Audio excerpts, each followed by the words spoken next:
Dans l'épisode d'ici tout commence du mercredi 16 février 2022, Stella, Anaïs Parello, rentre au Marais Sallant pour arranger les choses avec Noémie, Lucia Passani. Elle ne supporte plus de ne pas avoir de nouvelles de sa sœur et Sen veut d'avoir eu une aventure avec Gaëtan, Terence Hotel. Ce dernier lui annonce que Noémie envisage de vendre la table des Rivières et de quitter la région.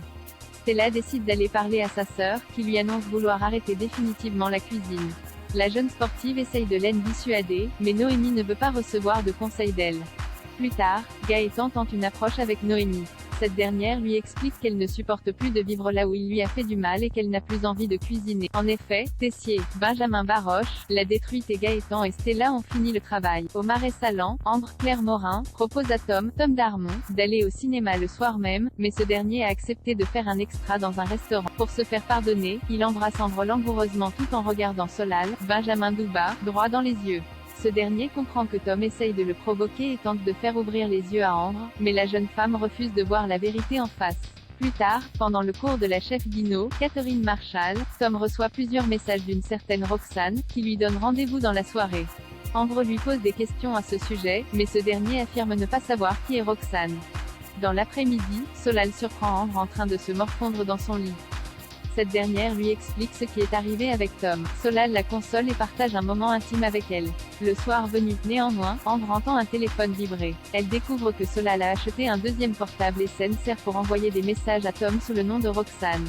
Solal tente de se justifier, mais Ambre se met en colère et quitte les lieux. Charlène découvre qui a détruit le stock de viande la veille. Théo, Raled Alouache, a trouvé la réserve de viande du double à noyer dans l'eau de Javel. Pour cette raison, le restaurant devra rester fermé. Myriel, Frédéric Dienthal, et la chef Armand, Elsa Lunghini, accusent Anaïs, Julie Sassou, Jasmine, Zoé Séverine, et Lionel, Lucien Belvès, mais le trio clame son innocence.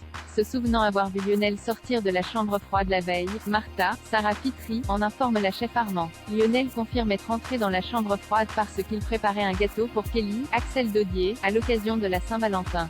Plus tard, le jeune Lano retrouve Anaïs et Jasmine dans le parc de l'Institut. Il est persuadé que Charlène, Paula Petrenko, a jeté la viande pour les faire accuser. Anaïs lui conseille de faire profil bas. À ses yeux, trouver le coupable est sans importance et il vaut mieux qu'il se fasse oublier. Au double A, Théo n'a pas réussi à se faire livrer de la viande en urgence et propose à Clotilde d'assurer le service du soir avec les réserves de poissons et des plats végétariens. Dubitative, la chef cuisinière fait remarquer que les clients du double A viennent surtout pour les recettes de viande d'Auguste Armand. Lisandro, Agustin Galliana, lui assure que tout se passera bien et la chef accepte de rouvrir le restaurant. Malheureusement, le service se passe mal. En ne voyant aucune viande à la carte, de nombreux clients quittent le double A et laissent de très mauvais commentaires sur internet. Plus tard, Charlène surprend Anaïs dans les vestiaires en train de ranger ses affaires en hâte. Elle lui arrache son sac des mains et y découvre une veste tachée de sang, signe qu'Anaïs est bien celle qui a détruit le stock de viande du double A. Loading widget.